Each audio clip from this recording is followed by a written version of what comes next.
कह रहे हैं कहाँ ले गए। मैं उसका मुझे ये बताओ कि मेरे बेटे ने गोली सीने में खाई है या पीठ में खाई है। अगर पीठ में खाई है तो वहीं दफन कर दो, क्योंकि मैं फौजी खानदान से ताल्लुक है मेरा, और चकवाल में रहता हूँ जहाँ हर बच्चा फौजी है। अगर पीठ में गोली है तो यहाँ नहीं लेके आना।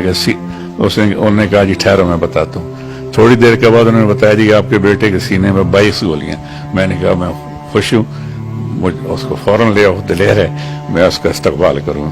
चकवाल लेके आए, मैंने उसको सल्यूट किया और हमने वहाँ पे बड़ी एक एजाज के साथ फौजी SOP के साथ उसको दफन कर दिया। ये बड़े सख्त और बड़े दलेर अल्फाज थे कि अगर मेरे बेटे के सीने पे गोली लगी है तो वापस लेकर आना।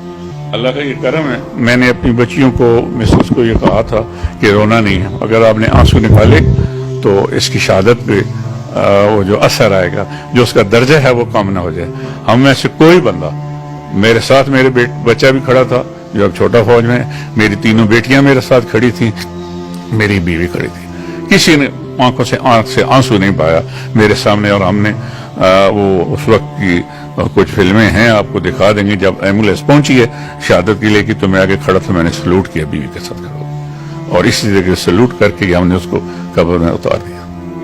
एक पर्चा में तो मेरा बेटा दफन हुआ है, एक पर्चा में उसकी कब्र पे लगा दिया गया है, एक मुझे ये दिया गया है तोहफे में, मैं इसको बेटा ही समझ के साथ रखा हुआ है, मुझे ये उतारे मजबूत आएगा, इसलिए मैं इसके तबूत को हाथ नहीं लगा रहा, क्योंकि मेरी दिल की मुराद पूरी नहीं, क्योंकि मुझे उतारना था बच्चे ने, आज वो उतर है, तो मैं देखता रहा वो कब्र में उतर गया। अपने हुक्मरानों के लिए हमें देखे, मेरा बाप फौजी था, मैं फौजी था, मेरे बच्चे मैंने फौज में दिए हुए। जब आप फौज के खिलाफ बात करते हैं तो आपको पता है मेरे दिल पे क्या गुजरती होगी, मेरी बच्चियों के दिल पे क्या गुजरती होगी। मेरी तरह के हजारों शहीदों के वालिदैन हैं, उनकी बहनें, उनके भाई हैं, उनके दिलों पे क्या गुजरती होगी।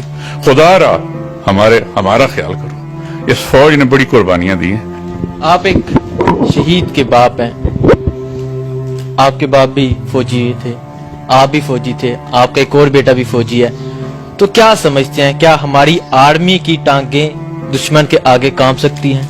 क्या हमारी आर्मी के माथे पे पसीना आ सकता है? आप देख लें कि मेरा बेटा मेरे सामने आया है शहीद होके, तो मेरे आंसू नहीं निकले, तो कौन कहता है कि मेरी टांगें काम सकती हैं, मेरे बच्चे की टांगें काम सकती हैं? उसको पहली गोली लगी थी, वो भाग जाता, दूसरी पे भाग जाता, 22 गोलियां उसने खाई हैं, एक खाता रहे, आगे बढ़ता गया, जब तक सांस नहीं निकले वहां तक लड़ता रहा। तो ये तो ऐसे